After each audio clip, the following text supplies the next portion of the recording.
Pakistani showbiz industry میں ثنا جاوید کا نام ایک باصلاحیت اداکارہ کے طور پر جانا جاتا ہے، مگر ان کا رکھ رکھاؤ، بدتمیزی اور غیر پیشہ ورانہ رویہ ان کے کیریئر پر ایک بڑا سوالیہ نشان بن چکا ہے۔ ثنا جاوید کی بدتمیزی کے قصے نئے نہیں ہیں۔ ان پر کو اسٹارز، ماڈلز اور میک اپ آرٹسٹ کے ساتھ نامناسب رویہ، سخت مزاجی اور غرور کے الزامات لگ رہے ہیں۔ جہاں کچھ لوگ انہیں باوقار اور پروفیشنل کہتے ہیں، وہیں بہت سے افراد نے ان کے انتہائی خراب رویے کی کہانیاں شیئر کی ہیں۔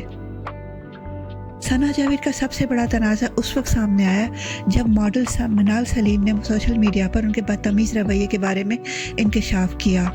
منال نے کہا کہ ایک شوٹنگ کے دوران ثنا جاوید نے انہیں 2 ٹکے کی ماڈل کہہ کر بے عزت کیا۔ اس واقعے کے بعد معروف میک اپ آرٹسٹ سید حسین نے اس بات کی تصدیق کی اور کہا کہ وہ خود اس واقعے کے چشمدید گواہ تھے۔ یہ پہلا موقع نہیں تھا جب ثنا جاوید کا برا رویہ سامنے آیا ہو۔ یہ ڈرامہ نیلی زندہ ہے کی شوٹنگ کے دوران بھی انہوں نے میک اپ آرٹسٹ کو نکلوایا، نخرے کیے اور پھر ڈرامہ ہی چھوڑ دیا۔ اس سے نہ صرف میک اپ پروڈکشن ٹیم کو شدید نقصان پہنچا بلکہ دیگر اداکار بھی پریشان ہوئے۔ اداکارہ سونیا مشال نے بھی ان پر ناپسندیدہ رویے کا الزام لگایا۔ ثنا جاوید آج کل جیتو پاکستان لیگ میں بطور ٹیم کیپٹن شامل ہیں، مگر یہاں بھی وہ اپنے غرور اور نخرے کی وجہ سے خبروں میں ہیں۔ شو کے دوران ان کی سرفراز احمد کے ساتھ بدتمیزی نے بھی ناظرین کو حیران کر دیا۔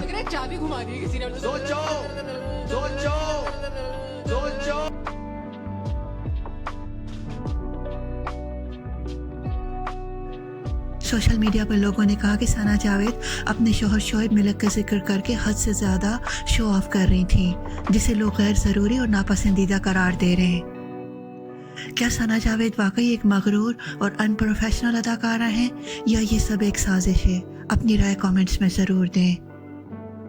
اگر آپ کو یہ ویڈیو پسند آئی ہے تو ویڈیو کو لائک کریں، شیئر کریں اور سبسکرائب کرنا نہ بھولیں۔ اگلی ویڈیو تک کے لیے اللہ حافظ۔